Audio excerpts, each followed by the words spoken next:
Savez-vous combien nous avons de bénéficiaires de prestations sociales en France? Nous en avons 73,7 millions. Voilà. Ce sont des chiffres qui ont été annoncés dans une déclaration sous serment par le directeur de la Sécurité sociale au mois de juillet 2020 devant une commission d'enquête.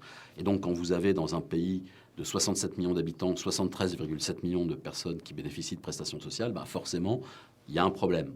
Alors, on a refait des calculs. L'administration a donné un certain nombre d'éclairages de chiffres, notamment sur les gens qui résident à l'étranger, donc qui ne sont pas repris dans le recensement de l'INSEE, mais qui peuvent légitimement bénéficier de prestations sociales.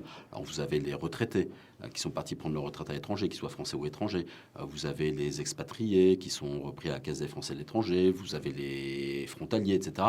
Toute une catégorie de personnes. Mais tout ça, ça représente environ 1 800 000 personnes au maximum. Et donc, quand vous faites le calcul, vous vous rendez compte que on n'arrive pas du tout à 73,7 millions. Ça vous laisse un différentiel de 4,9 millions à 5 millions de personnes. Donc, c'est ce que j'explique dans mon livre. Ce sont les 5 millions de fantômes qui bénéficient de prestations sociales alors qu'ils ne sont pas censés exister. Et la masse de dépenses de protection sociale en France, ce sont 787 milliards d'euros par an. Donc, quand vous ramenez, vous faites un calcul de dépenses moyennes de sécurité sociale et de protection sociale par personne, et que vous avez ces 5 millions de fantômes, ça vous fait un peu plus de 50 milliards d'euros de dépenses potentielles qui ne devraient pas exister, puisque ces gens-là ne sont pas censés exister. Voilà comment on arrive à ce chiffre, ou comment j'arrive à ce chiffre de 50 milliards d'euros.